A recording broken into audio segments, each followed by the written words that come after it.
ने हमें अयोध्या जाने का आदेश दिया है। कब जाना है? अभी, आज या कल? अति शीघ्र। वहां अश्वमेध यज्ञ आरंभ होने को है। वहां कई राज्यों के राजा, महाराजा और ऋषियों से मिलने का शुभ अवसर प्राप्त होगा। आयुष्मान भव। हम अयोध्या जा रहे हैं। हम अयोध्या जा रहे हैं। हम अयोध्या जा रहे हैं प्रभु श्री राम और माता सीता से मिलने। हम अयोध्या जा रहे हैं। कहाँ जा रहे हो तुम दोनों? अयोध्या। प्रभु श्री राम, माता सीता, अयोध्या। वन देवी ही सीता है। हम आ रहे हैं।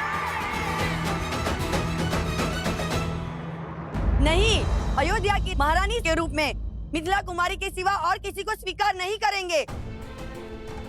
हाँ, तुम बिल्कुल ठीक कह रही हो। हमारी महारानी देवी सीता ही हो सकती हैं। हाँ हाँ, सीता ही हो सकती हैं। महारानी सीता की, महारानी सीता की, महारानी सीता की, महारानी सीता की।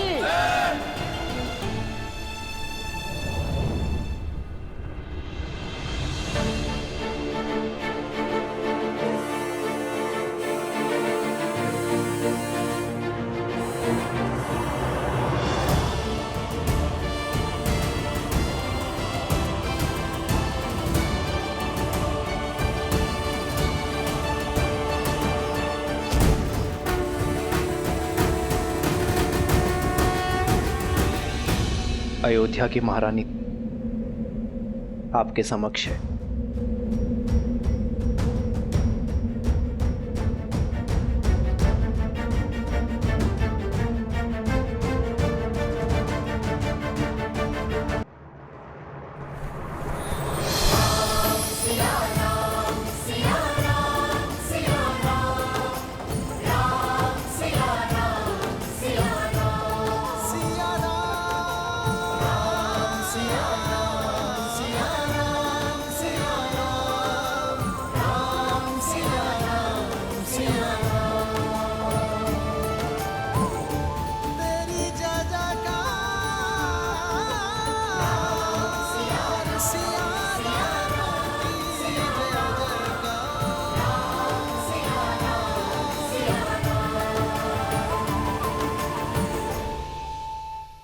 कर्म, शब्द और मन, ये तीनों मानव जीवन के अभिन्न अंग हैं। और विवाह वो बंधन है जो पति पत्नी को इन तीनों से बांधता है। ये बंधन अटूट है और जो इससे सरलता से मुक्त हो जाते हैं वो कभी इस बंधन में बंधे ही नहीं। अपनी सीता के बिना ये राम निष्प्राण है और केवल जीव यज्ञ में आहुति देते हैं, निष्प्राण नहीं।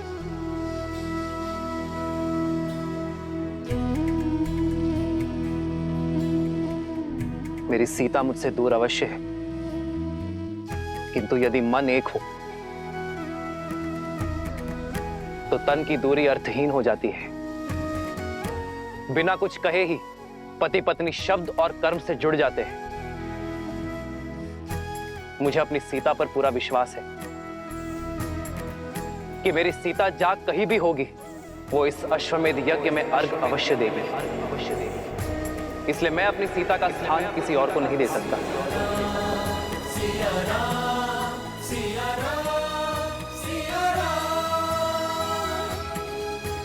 इस यज्ञ में सीता की उपस्थिति अवश्य होगी।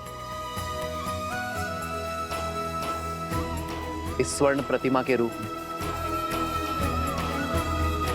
क्योंकि मेरी सीता स्वर्ण की भांति पवित्र है, स्वर्ण की भांति शुद्ध है। आज से अयोध्या की महारानी सीता सदा अयोध्या में विराजमान रहेगी, अपने इस दिव्य रूप में।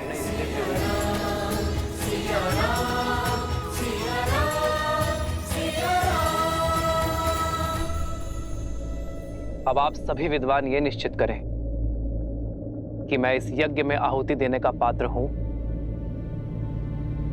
या नहीं।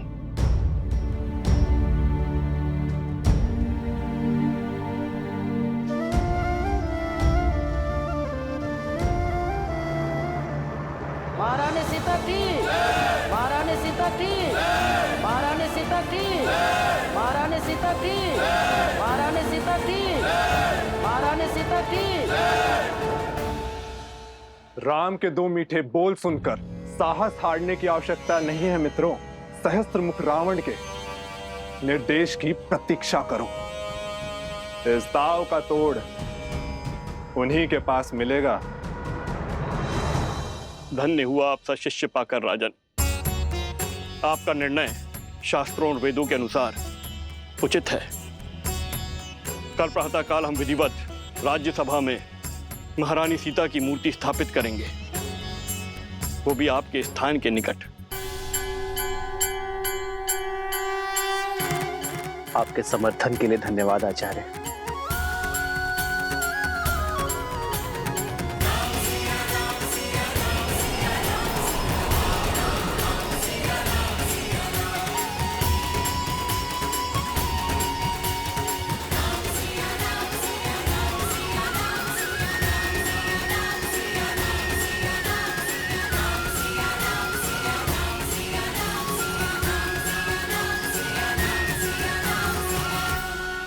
और स्मरण रखना पुत्रों, श्री राम की जीवन यात्रा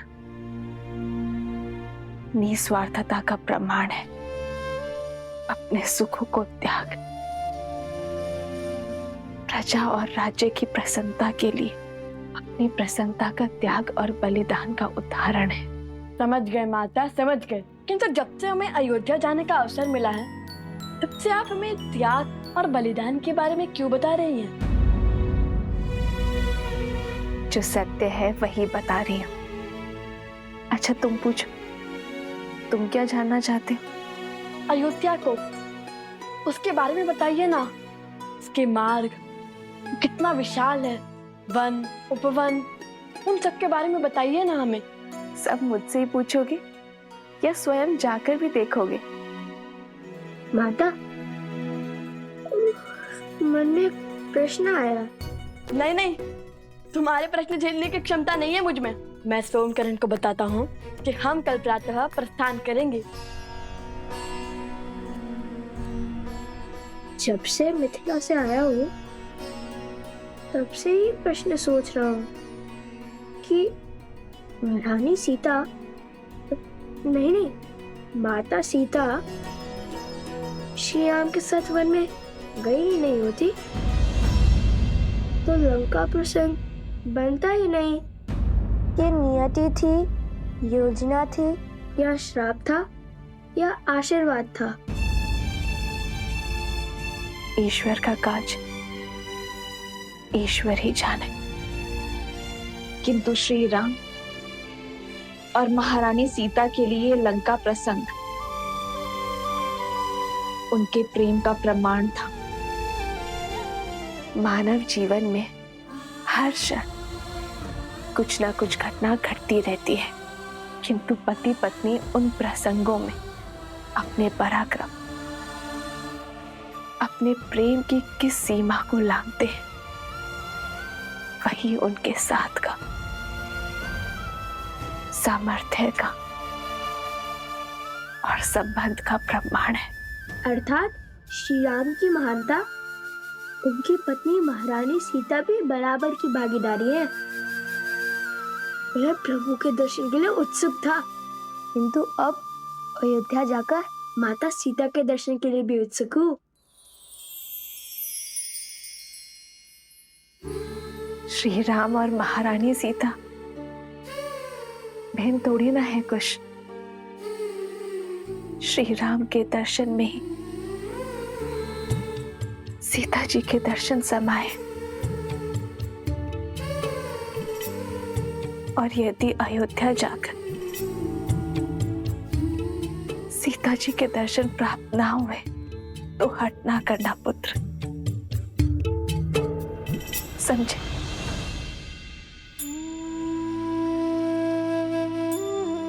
खुश?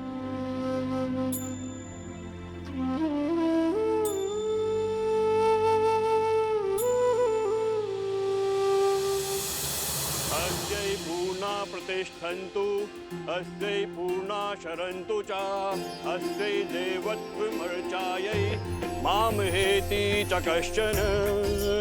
ओम श्री मन्मना गणाधिपते नमः। प्रसन्नो भवः वरदा भवः। सिया राम जय जय राम, राम सिया राम जय जय राम। महारानी सीता की मूर्ति स्थापना संपूर्ण हुई। सियावर रामचंद्र की सिया राम जय जय राम, राम सिया राम भैया, आज तक मैं आपके बलिदान को पूर्ण रूप से कभी भी नहीं समझ पाया। आपको देखकर सदैव यही सोचता रहा कि आपके पास परिवार का साथ तो है। आप जाना कि जब मनुष्य के जीवन में स्वजन का साथ ना हो तो परिजनों का साथ भी उसे अकेला कर देता है। परंतु मुझे अपने भैया के साथ के बिना जीना नहीं है भैया। इसीलिए आज मैं आपसे कुछ मांगना चाहता हूं।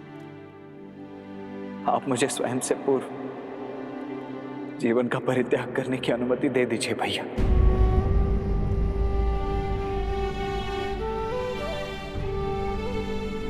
लक्ष्मण,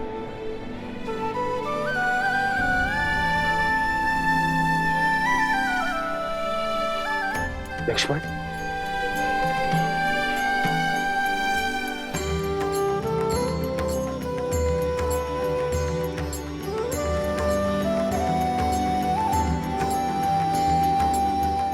लक्ष्मण, त्याग और सेवा की पराकाष्ठा पार की है तुमने मेरे भाई।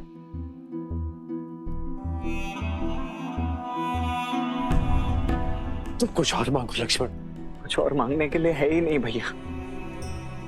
मुझे ज्ञात है आपको मेरी ये मांग, मेरा स्वार्थ, मेरा हट प्रतीत हो रहा होगा, परंतु मैं क्या करूं भैया। मैं आपके बिना जीने की कल्पना भी नहीं कर सकता। मेरे अंदर उतना साहस ही नहीं है। मेरी बस यही एक इच्छा है और यही एक मांग है। आप बस मेरी इस इच्छा को पूरी कर दीजिए। हो रघुकुल रीत सदा चली आई, प्राण जाए पर वचन न जाई। धन्यवाद भैया, कोटि कोटि धन्यवाद।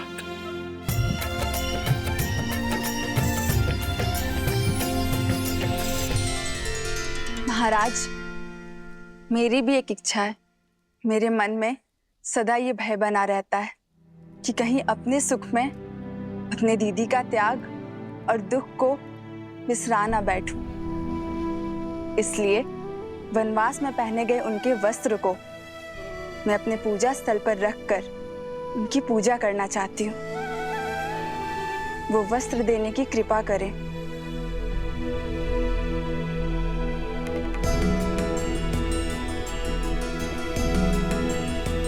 तुम्हारी इच्छा अवश्य पूर्ण होगी और मेरा आशीर्वाद भी सदा रहेगा कि आपकी मिथिला नगरी एक पुण्य नगरी के रूप में अयोध्या और काशी के साथ स्पर्धा करेगी। धन्यवाद महाराज। धन्यवाद भैया।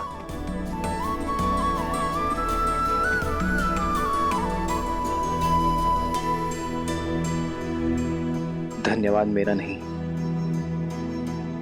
उस मिथिला का करो शत्रुघ्न, जिससे अयोध्या को ये 4 अनमोल रत्न मिले।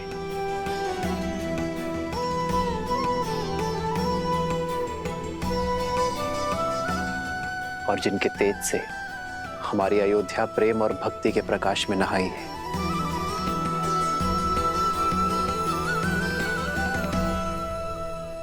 शीघ्र चलो कोश, समय बीता जा रहा है।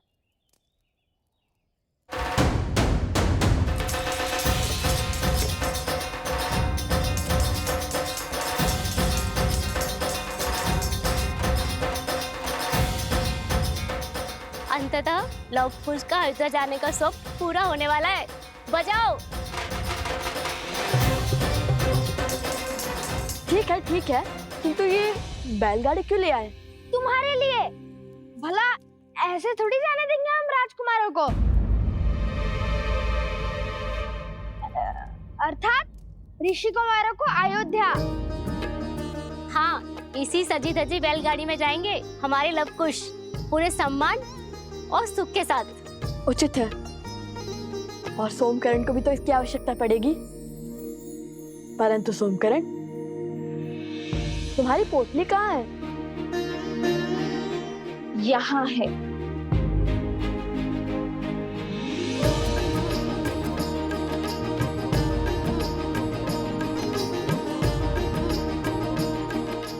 एक सोमकरण के लिए 3-3 पोटलियां। केवल सोमकरण नहीं, प्रसूता के साथ साथ तुम्हारे उपगुरु भी तुम्हारे साथ जाएंगे। क्या? हाँ, तुम्हारा ध्यान रखने के लिए और तुम दोनों भाइयों पर दृष्टि रखने।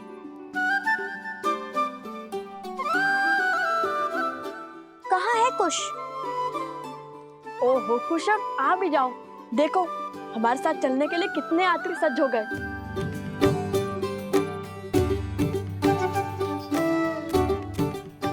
क्षमा करना, थोड़ा अधिक समय लग गया।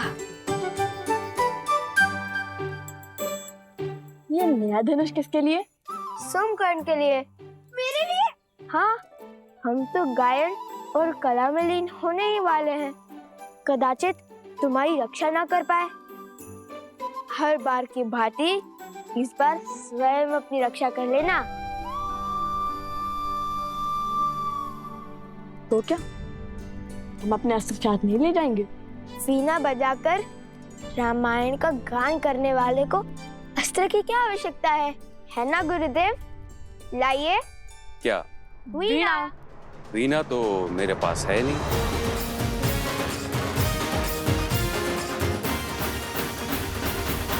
क्या हुआ? मुख क्यों उतार लिए? यदि भगवान वाल्मीकि तुम्हें रिक्त हाथ अयोध्या भेज रहे हैं तो इसके पीछे कोई ना कोई कारण अवश्य है। पुत्रों, अपने मन में विश्वास लेकर आगे बढ़ो। मुझे पूर्ण विश्वास है कि तुम दोनों मिथिला की भांति अयोध्या जाकर सबका हृदय जीत लोगे। और हाँ, इस बार गरिमा की सीमा मत लांघना।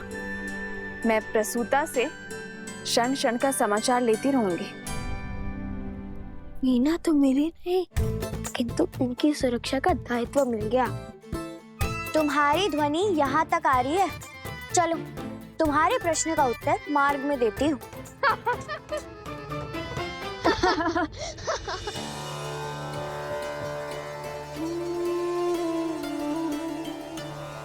तुम्हारा सबसे बड़ा स्वप्न पूर्ण होने वाला है। जिस अयोध्या का आज तक केवल नाम सुना था, उसे देखने का सौभाग्य मिलने वाला है। धर्म की इस नगरी में बिताए एक एक क्षण को एक एक जन्म की भांति जीना। और हाँ, जब भी रामायण का गान करो तो सुनने वालों को अपने शब्दों और अपने भावों से उनकी यात्रा को सुख देना। अवश्य माता, हम ऐसा गीत गाएंगे कि सब मंत्र मुक्त हो जाएंगे, है ना कुश? हाँ माता, किंतु हमारे पास वीणा होती तो हमारा सुर और भी सुंदर हो जाता। परंतु छोड़िए, ईश्वर की लीला ईश्वर जाने।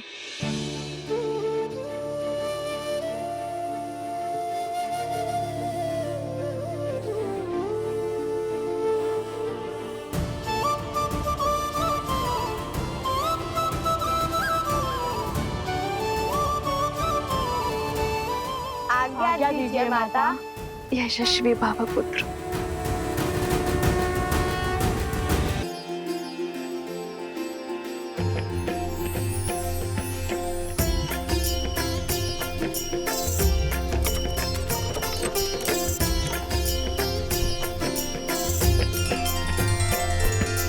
राम सिया राम जय जय राम। राम सिया राम जय जय राम। श्री राम, आज आपके पुत्र अपने घर में, अपने नगर में पग धरने वाले हैं। किंतु कितना अच्छा होता यदि मैं स्वयं आपको बता पाती कि रघुकुल के वंशज अपने राज्य में पधार रहे, परंतु न जाने क्यों सुख के इस क्षण में भय मुझे खाए जा रहा है। किंतु उन्हें पूरा सत्य पता चल गया तो